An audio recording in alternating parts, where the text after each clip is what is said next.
Pemirsa, puluhan warga berebut pembagian kupon sembako di Medan, Sumatera Utara. Pembagian kupon beras 5 kg tersebut tidak sesuai dengan anjuran PSBB yang diterapkan pemerintah. Sedangkan di Bandung, Jawa Barat, warga justru menolak bantuan karena distribusinya tidak merata.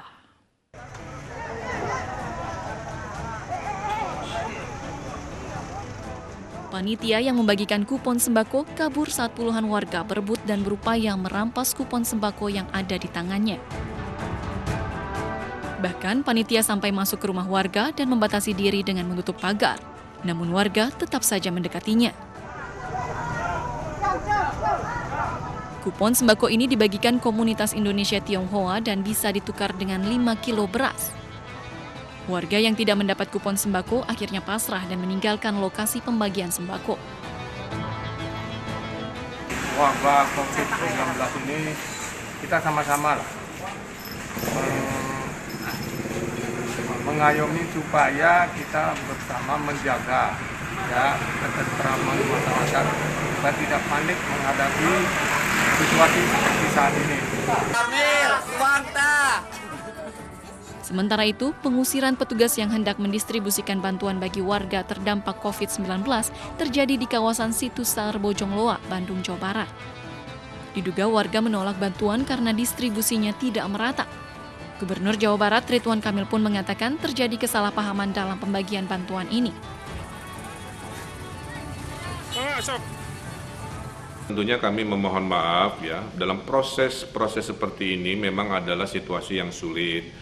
Ada hampir 7 juta keluarga yang harus didata, di sisi lain warga tidak bisa menunggu, sehingga proses mencicil bantuan ini mungkin menimbulkan persepsi yang tidak sama, bahwa bantuan itu ada 9, yang baru datang bantuan dari provinsi, yaitu pintu nomor 7 kira-kira begitu. Nah, kepada tetangganya yang tidak kebagian di pintu nomor 7, mungkin dia menyangka dia tidak akan mendapatkan bantuan.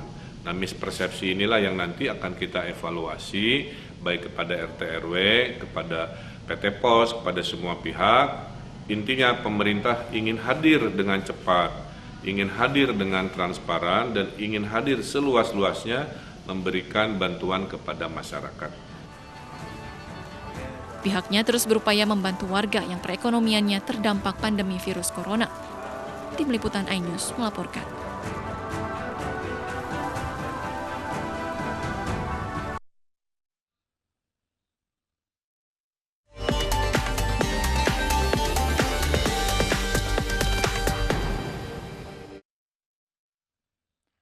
Masyarakat Jember, Jawa Timur memiliki masjid yang terkenal dengan sebutan Masjid Piring Terbang. Ya, pasalnya masjid bernama Jami Al-Baitul Amin tersebut memiliki 7 kubah yang mirip kapal luar angkasa UFO.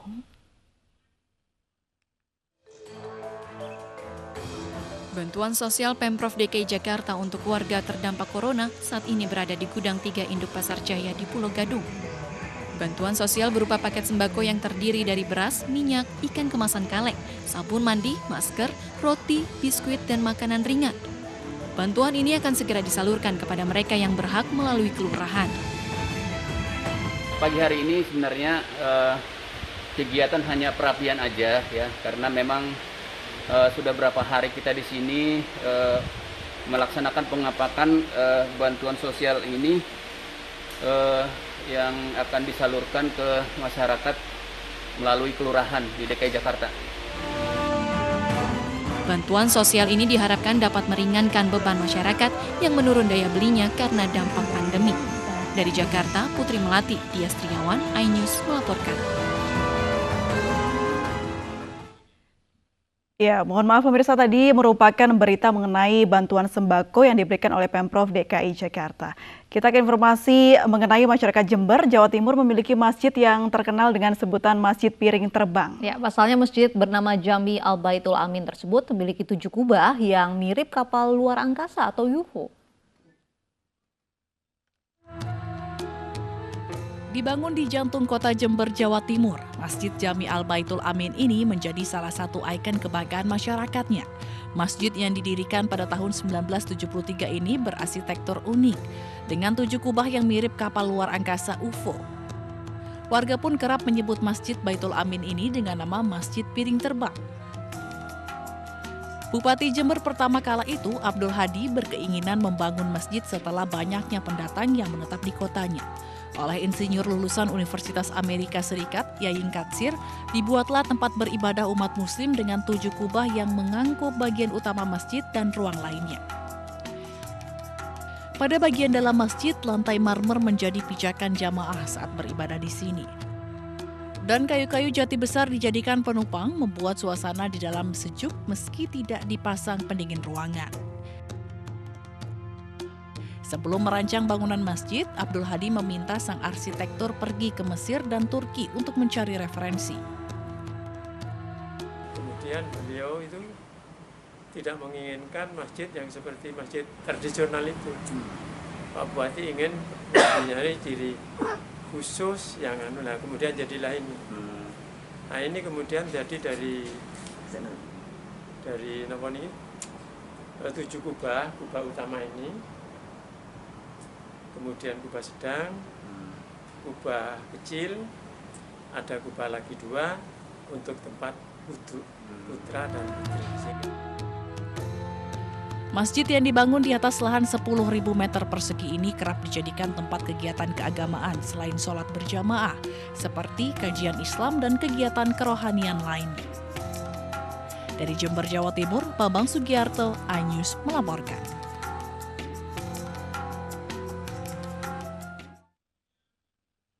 Laksamana Cheng Ho dikenal sebagai penjelajah laut termasyhur dari Cina sekaligus penyebar Islam di Indonesia. Ya, untuk mengenang jasanya, didirikan masjid dengan nama Muhammad Cheng Ho di kota Surabaya, Jawa Timur. Seperti apa keunikan masjid bergaya arsitektur Cina dan Indonesia ini? Berikut liputannya.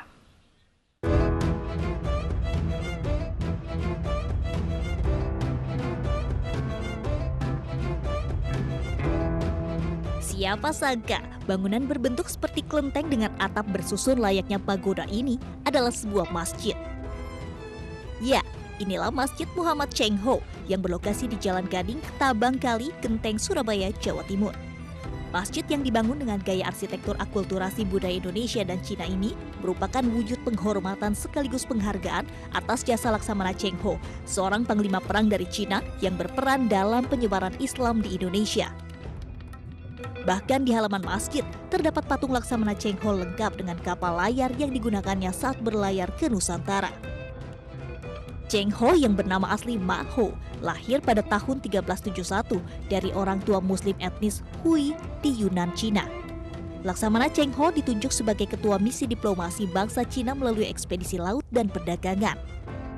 Dari tahun 1405 hingga 1433, Laksamana Cheng Ho telah melakukan 7 kali pelayaran dan mengunjungi 37 negara.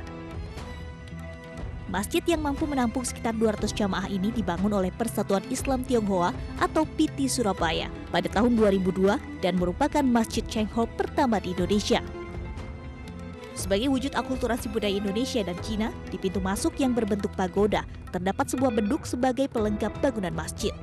Sedangkan di kiri kanannya dihiasi dengan kaligrafi Arab.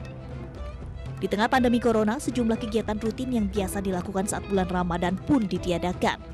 Namun, sholat 5 waktu tetap digelar di Masjid Cheng Ho. Kegiatan Masjid Muhammad Cheng Ho di bulan Ramadan ini tidak seperti tahun-tahun yang dulu sebelum ada COVID-19 ini.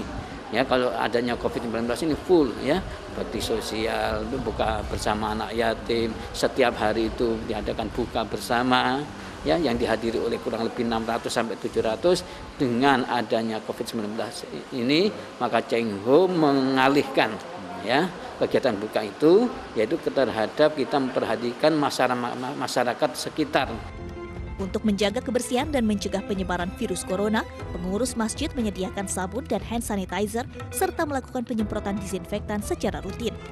Selain di Surabaya, terdapat sekitar 15 masjid di kota-kota besar lainnya yang menggunakan nama Cheng Ho sebagai bentuk penghormatan sekaligus mengenang jasanya dalam menyebarkan Islam di Nusantara. Dari Surabaya, Jawa Timur, Rahmat Ilyasan, iNews melaporkan. Video Ketua MUI Kalimantan Tenggara Ustadz Zainuddin Dalila yang sedang sosialisasi PSBB viral di sosial media. Dan berikut videonya. Bukan kita punya, apa kita lebih hebat dari mereka itu? Ilmu kita tidak sampai di mana. Apa bilang, oh tanggung jawab. Ada yang tanggung jawab mereka yang bikin fatwa. Itu kenapa kita susah? Saya begitu ada fatwa langsung alhamdulillah ada yang tanggung jawab. Saya sudah tidak salat Jumat lagi karena ada yang tanggung jawab di akhirat. Kenapa kita mau takut? Persoalannya, sembahyang berjamaah itu hukumnya fardu kifayah. Menjaga kesehatan diri fardu ain. Ini kalau bicara hukum, Pak. Fardu ain menjaga kesehatan diri. Fardu kifayah salat berjamaah fardu kifayah. Bapak yang tidak ngerti hukum, Pak. Salat berjamaah itu fardu kifayah. Menjaga kesehatan itu fardu ain. Bapak kena penyakit di sini, pulang ke rumah bininya terjangkit, anaknya terjangkit, cucunya terjangkit. Kalau ada mereka yang meninggal, kita yang menjangkitnya itu bertanggung jawab di hadapan Allah, berdosa besar kita. Makanya ulama bikin jangan supaya kita tidak berdosa. Itu orang-orang yang sehat sekarang kan kita lihat sehat, tapi dia ada penyakit, Pak. Kalau dia dikeluarkan itu semua menjangkit.